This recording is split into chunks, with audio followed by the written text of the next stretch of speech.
Привет, друзья! С вами Лада, и сегодня мы поболтаем на одну волнующую многих плетельщиц тему, как плетение на заказ, про странных заказчиков, и мой опыт в этой области обязательно расскажу. Про ценообразование я здесь говорить не буду, если хотите отдельное видео на эту тему, обязательно напишите мне в комментариях, и я его сделаю.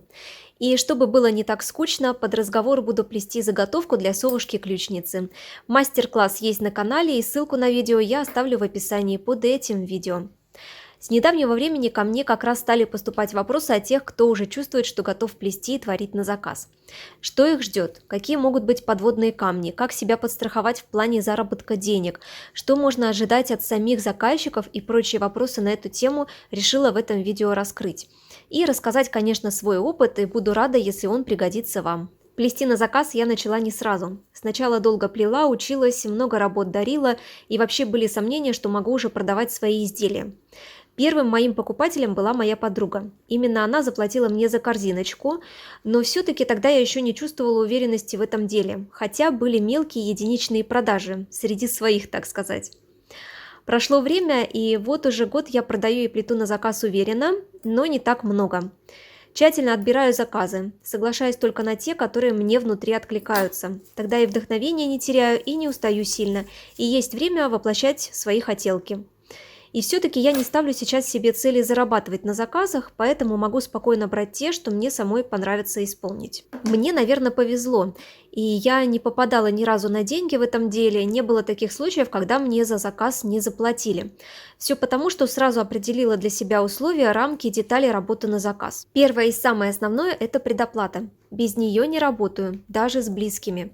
Негативного опыта у меня, к счастью, в этом плане не было. Первые заказы я выполняла без предоплаты, и мне попадались добросовестные заказчики. Но насмотревшись, наслушавшись разных историй, решила все-таки себя обезопасить. Предоплата устанавливается мной заранее. Когда мне пишут с просьбой сплести изделие на заказ, я примерно сразу подсчитываю стоимость будущего изделия, со временем научилась считать уже почти точно и беру предоплату либо 50%, либо 100% в зависимости от ситуации. Если здесь у вас есть сомнения, что не попадете в точную сумму сразу, можно взять частичную предоплату. И сначала вы сразу оговариваете условия возврата предоплаты, при каких обстоятельствах вы можете ее вернуть. Заказчику всегда прописываю эти условия, именно прописываю. Бывают случаи, когда заказчики звонят, тогда я после разговора еще раз пишу в нашей переписке условия, неважно, проговорили мы их на словах или нет. Пишу и делаю скрины, чтобы потом были доказательства.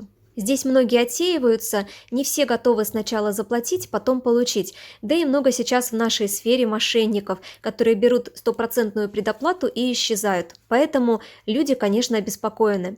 Здесь нужно продумать, а как сделать так, чтобы вам доверяли. Мне в этом плане легче, у меня уже есть база, YouTube-канал, например, где я у всех на виду и многие мне доверяют. Если у вас нет такой базы, а вы только начали, можно брать минимальную предоплату за себестоимость материалов, например. Если что и случится, тогда уже не будет так обидно. Да, тут стоит упомянуть, что сейчас на некоторых площадках продажи, например, ярмарка мастеров или досках объявлений, таких как Юла Авито и службах доставки Боксбери, например, есть услуга «Безопасная сделка». Работает она следующим образом. Когда вы размещаете там свои изделия, вы включаете эту услугу. Покупатель платит в этом случае деньги за товар не вам конкретно, а деньги поступают на счет площадки посредника. Вы отправляете товар, когда покупатель его получит и подтвердит, что все хорошо, деньги отправляются вам на карту. И покупатель спокоен, и вы спокойны, и доверие к вам возрастает в разы. Следующий момент, не менее важный, я стараюсь оговаривать все детали будущего изделия заранее. Цвет, размер, дополнительные детали и прочее. Если нужно нарисовать эскиз, обязательно рисую. Также это все фиксируется в переписке, чтобы потом не было вопросов. Некоторым покажется, что я мучаю их этими расспросами, но это совсем не так. Я дорожу своими заказчиками, и мне очень хочется, чтобы будущее изделие понравилось заказчику, чтобы он, получив его, не разочаровался. Поэтому лучше оговаривать многие детали до начала работы, чем потом переделывать. Поэтому часто я рисую эскиз будущей корзины или даже делаю ее макет из пластилина, например, чтобы заказчику было легче представить, как будет выглядеть изделие. Тут расскажу вам несколько историй. Например, пишет мне одна девушка с просьбой сплести ей корзину красного цвета и просит, чтобы я показала ей сразу на трубочках, как этот цвет будет смотреться. Ладно, думаю, у меня как раз были в запасе трубы красного цвета, повезло. Я ей скидываю фото этих труб, максимально приближенное по цвету к оригиналу. В ответ она мне пишет, что это не красный цвет совсем. Я удивляюсь, ну как, думаю, не красный, ведь красный же, и колер красный. Девушка добавляет, что нужен потемнее. Я понимаю, что сейчас провожусь я с покраской этих трубочек, и не факт, что вообще заказ состоится, а времени у меня лишнего не было, это было под Новый год. Поэтому я делаю следующее. Нахожу в интернете фото цвета потемнее и скидываю ей. Она мне отвечает, что это тоже не красный цвет, нужен светлее. В итоге, после нескольких дней поиска цвета, я ее прошу самой скинуть мне фото нужного цвета будущей корзины. И как это мне эта мысль не пришла раньше? Через неделю она мне присылает фото розового цвета. Это был чисто розовый цвет. Конечно, мы все разные по восприятию некоторых вещей, но я тогда сильно удивилась. Я продолжила договариваться с ней о других параметрах, размерах и прочее, но после условия, что плету по предоплате, она перестала мне отвечать. Я поняла, что это и к лучшему. На тот момент я только на переписку с ней потратила пару недель. Даже рисовала ей эскизы. Это время я могла бы потратить более эффективно. Но тут нужно знать, что так могут действовать еще и мошенники, те, что хотят все на халяву. Так что вселенная меня уберегла. Следующий момент в плетении на заказ и работы на заказ – это сроки изготовления.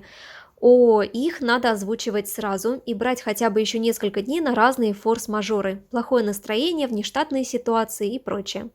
Потому как наше творчество специфично. Мы и материал готовим сами, а потом еще обработки всякие, дело не на раз, два, три. Да и вдохновение такая штука, сегодня есть, завтра нет, да и некоторые на заказ плести не могут из-под палки. Было у меня пару случаев на эту тему. Одна девушка написала мне с просьбой сплести ей лебедя. Белого. Размеры все оговорили, эскизы одобрены. Спрашивает, а доставку из России в Азербайджан делаете? Делаю, отвечаю. После этого она добавляет, что ей нужно 3 лебедя. Хорошо. Я пишу ей цену, сроки изготовления примерно 2 недели, на что она мне говорит. А мне нужно через 3 дня, и чтобы эти лебеди уже у меня были в Азербайджане. Я даже несколько раз переспросила.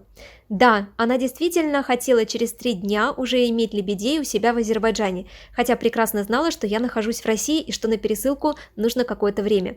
Тут даже чисто физически никак не смогла бы ей переслать их.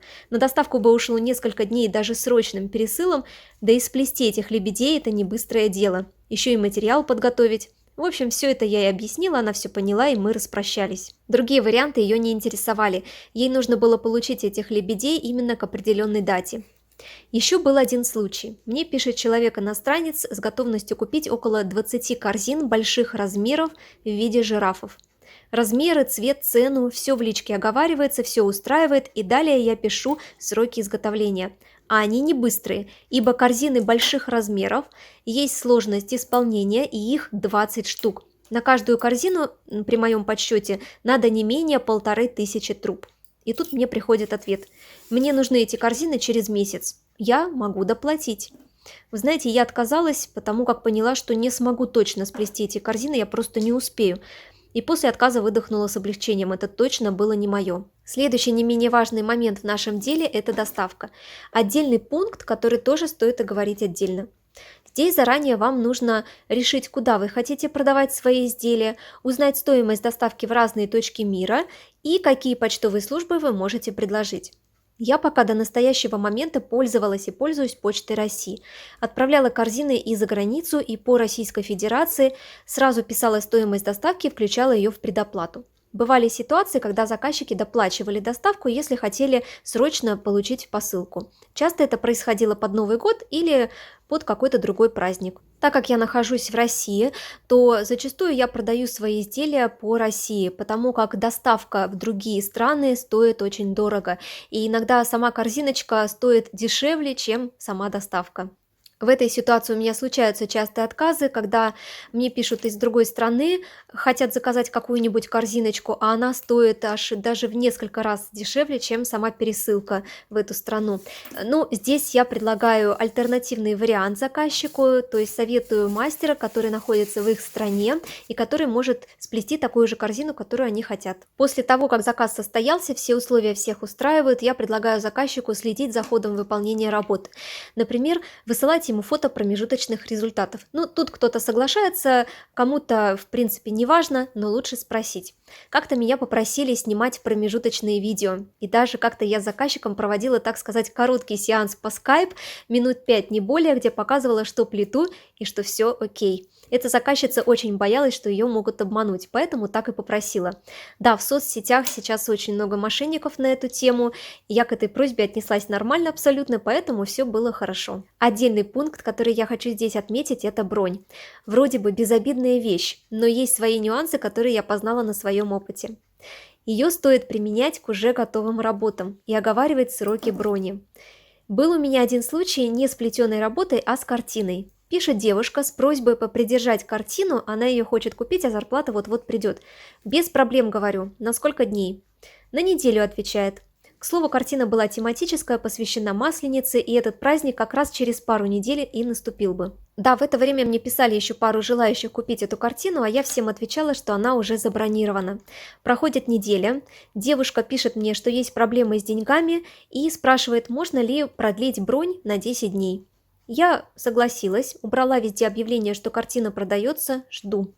И с такой канителью прошел месяц. Девушка мне уже не писала, не отвечала, и я сидела с картиной одна. Желающих купить картину это больше не было, потому как праздник уже прошел, и никому она уже не нужна оказалась. Какой вывод я для себя сделала из этой истории, и вам советую: бронь только по предоплате. Назначайте свой минимальный порог предоплаты и длительность брони, и сразу оговаривайте все эти моменты в переписке, иначе бронь может длиться очень долго, а вы будете терять драгоценных покупателей и время. И да, бронь не возвращается заплатившему, если он не выкупит товар в течение оговоренного времени. Но бывают разные ситуации, например, у человека действительно может на этот момент не быть денег, но он очень хочет купить вашу работу и просит попридержать ее бесплатно хотя бы на пару дней. Если вас устраивает такое условие и вы можете себе это позволить, можете позволить себе бесплатную бронь на пару дней, то есть вы понимаете, что за это время вы ничего не теряете, то обязательно оговорите эти условия в переписке, чтобы потом не было обид. Еще бывают случаи, когда мне пишут с просьбой сплести корзину как у какого-то мастера или как на фото.